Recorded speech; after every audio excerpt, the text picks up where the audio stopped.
First, let me begin by expressing my condolences to the families in California for the recent violence over the last couple days. As many of you know, we just returned from a retreat for our leadership, working on the policies and strategies to move forward to make sure we keep our commitment to America, to make this country stronger, more fiscally sound, energy independent, a parent's Bill of Rights, the accountability, securing our borders, just a number of items we look at. I know many of you have just received that we finished our committee's assignments. We also populated some of our select committees. As you watched last week, or the week before, the Select Committee on China, very bipartisan vote, 146 Democrats joined with us, and also our Select Committee on COVID, and other committees as well, as we continue to work through. This week, you're going to see something that hasn't happened in Congress in more than 7 years. A bill is going to come to the floor under an open rule. Think about that. The entire time the Democrats were in the majority, those 4 years and 3 years in the past, you have not had a bill come to this floor under an open rule. This is what we promised the American public. This is what we promised the members on both sides. There will be more openness, more opportunity for ideas to win at the end of the day, and as we move forward. I received a letter from the Minority Leader, Hakeem Jeffries, about the Intel Committee. I will be sending him a response back a little later tonight, but let me be very clear. This is not anything political. This is not similar to what the Democrats did. Those members will have other committees, but the Intel Committee is different. The Intel Committee's responsibility is the national security to America. Look, I respect Hakeem Jeffries' support of his conference and his people, but integrity matters.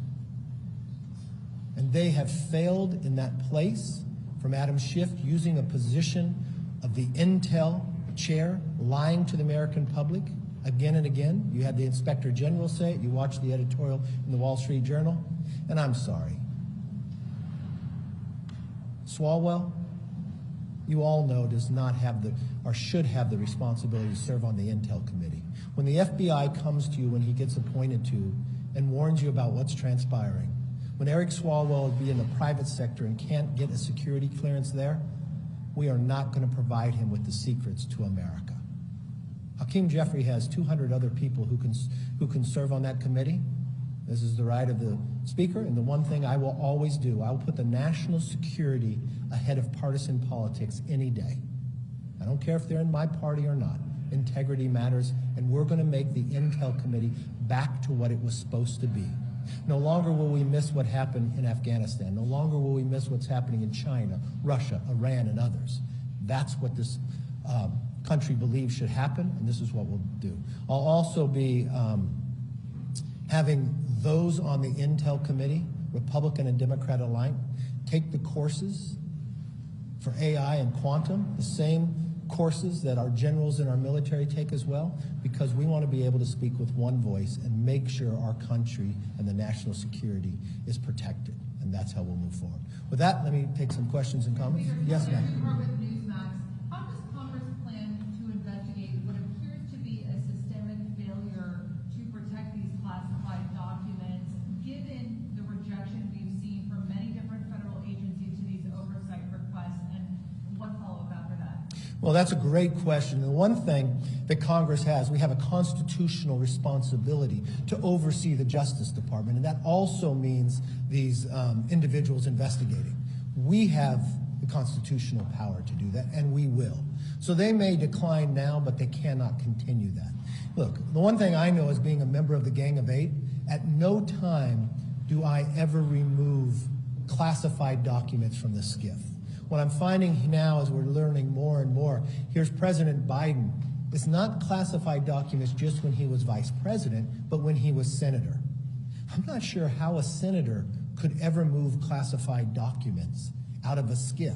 And how many years has he had it, and where's the protections? So there's a lot of questions to be answered. Who's been able to see this?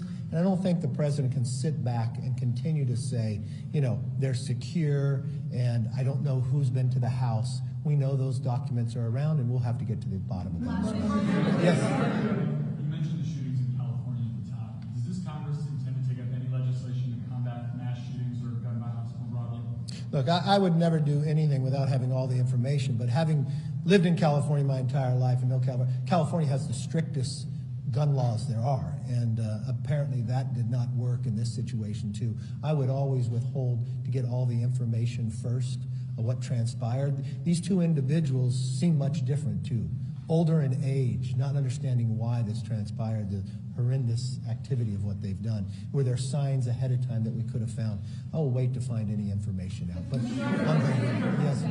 Yes. Have there been any conversations with the White House so far about scheduling a potential meeting? And at this point, the White House says they're not willing to negotiate. You've been pretty clear on what you believe Republicans need. Do you see your mind changing at any point as we get closer to June? No. Well, it's very disappointing about the White House. Think for one moment, I don't think anybody in America would live this way. That they would reach their limit on a credit card and they just extend the limit and not look about where they're spending. No state can do this, no family can do this, no city, no county can do this. This isn't even the behavior of past Joe Biden. When Joe Biden was vice president, they even called him the Biden talks. He praised the idea of negotiation together. I don't think anybody in Congress believes this as well. I mean, look,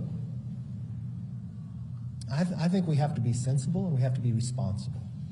We have to have a responsible debt ceiling. I'm not saying never no to a debt ceiling. I'm just saying you hit $31 trillion, 120% of GDP. Your party has been in power for 4 years. You increased discretionary spending by 30%, $400 billion. I want to look the president in the eye and tell me there's not $1 of wasteful spending in government. Who believes that? The American public doesn't believe that. Our whole government is designed to have compromise. But here's the leader of the free world pounding on a table, being irresponsible, saying, no, no, no, just raise the limit, make us spend more. No, that's not how adults act. That's not how elected officials, that's not how the American public believes their elected officials act. So what I have asked for is to sit down, let's find common ground, and let's eliminate the wasteful spending to protect the hardworking taxpayers and protect the future of America. The greatest threat to America, it doesn't matter if you sit before a 4-star general. They'll tell you the debt is the greatest threat to this nation. And for the president to say he wouldn't even negotiate, that's irresponsible. We're going to be responsible, we're going to be sensible, and we're going to get this done together. So the longer he waits, the more he puts the fiscal jeopardy of America up for grabs. We should sit down and get this done and stop playing politics. Yes. I pointed to you. You're letting her push you around. Go ahead. Go ahead. No, I pointed to him. Come on. Mr. Speaker, what do you think about the fact, though, the recent revelations today that Vice President Pence also had documents? He turned them over. What do you think? This is a systemic problem that executives. Well, I see there's a problem here, and I think what you find, what you had people when Mike Pence found these, the first thing he did was provide him over. He's called Comer on the oversight and say, I want to work because I want to make sure this never happens again for many places. Unfortunately, the president, Biden, won't give us any information, and his is a little different. He's got classified document when he was a U.S. senator. I don't understand how that even transpires. I do not understand how a U.S. senator can take a classified document out of a Schiff if they're not stuffing it in their pants or somewhere else. I'm just not sure of that. Since the last week, there have been more and more revelations about your colleague. Who's that? George Santos. What's the revelations you found now? Probably mother, saying his mother was in the World Trade Center when she was in. I don't think that's new in the last week. What's that? I don't think that's new in the last week. Okay, well, he's lied about his past. He's admitted to lying about his past. You stood by him. Are you standing by him simply because if he resigned, that could cost you a seat? No. You know why I'm standing by him? Because his constituents voted for him. I do not have the power simply because if I disagree with somebody or what they have said, that I remove them from elected office. Now, I will hold him to the same standard I hold anyone else elected to Congress. If for some way when we go through ethics that he has broken the law, or then we will remove him. But it's not my role. I believe in the rule of law. A person's innocent till proven guilty. And if I was to hold the standard that if somebody lied, Joe Biden couldn't be president right now. He told us he had 3 degrees. He graduated first in his class, the numerous times before. So let's not be sensational. The American public in his district voted for him. He has a responsibility to uphold what they voted for, to work and have their voice here. But at any time, if it rises to a legal level, we will deal with it then. Yes. Intel committee. Is Santos on the Intel committee? Am I allowing Schiff to be on other committees? Go right ahead. Respectfully, thank you. Because you have direct power over who goes on the intelligence committee, you also will be able to raise for your full House, taking off other Democrats, perhaps Representative Omar. But you have said that lying to us is something that means you should be removed from the intelligence committee. But why is it not a factor? Well, let me be very. This is a man who should not be on committee, something you do have power over. He's got elected by his district. So. Okay, let me be very clear and respectful to you. You ask me a question. When I answer it, it's the answer to your question. You don't get to determine whether I answer your question or not, okay? In all respect. Thank you. No, let's answer her question. You just raised a question. I'm going to be very clear with you. The Intel Committee is different. You know why? Because what happens in the Intel Committee, you don't know. What happens in the Intel Committee, although the secrets are going on in the world, other members of Congress don't know. What did Adam Schiff do as the chairman of the Intel Committee? What Adam Schiff did, use his power as a chairman and lie to the American public. Even the Inspector General said it. When Devin Nunes put out a memo, he said it was false. When we had a laptop, he used it before an election to be politics and say that it was false and said it was the Russians. When he knew different, when he knew the Intel, if you talk to John Radcliffe, DNI, he came out ahead of time and says there's no intel to prove that, and he used his position as chairman, knowing he has information the rest of America does not, and lied to the American public. When a whistleblower came forward, he said he did not know the individual, even though his staff had met with him and set it up. So no, he does not have a right to sit on that. But I will not be like Democrats and play politics with these, where they removed Republicans from committees and all committees. So yes, he can serve on a committee, but he will not serve on Intel because it goes to the national security of America. And I will always put them first, all right?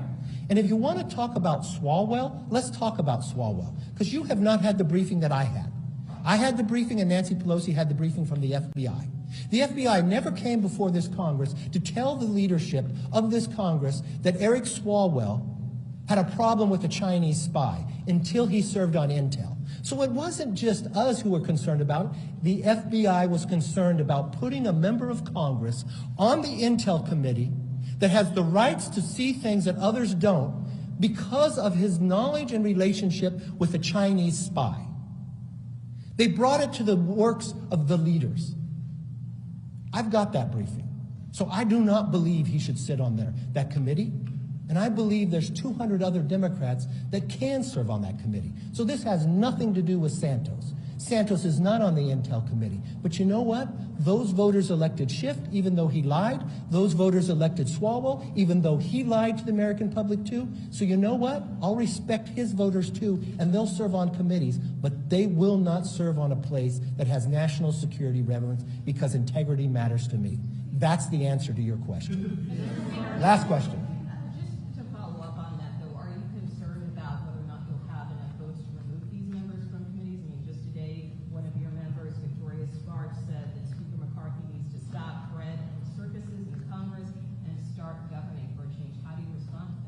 Not at all. They won't serve on Intel. No, thank you. Thank you all very much. I got to vote.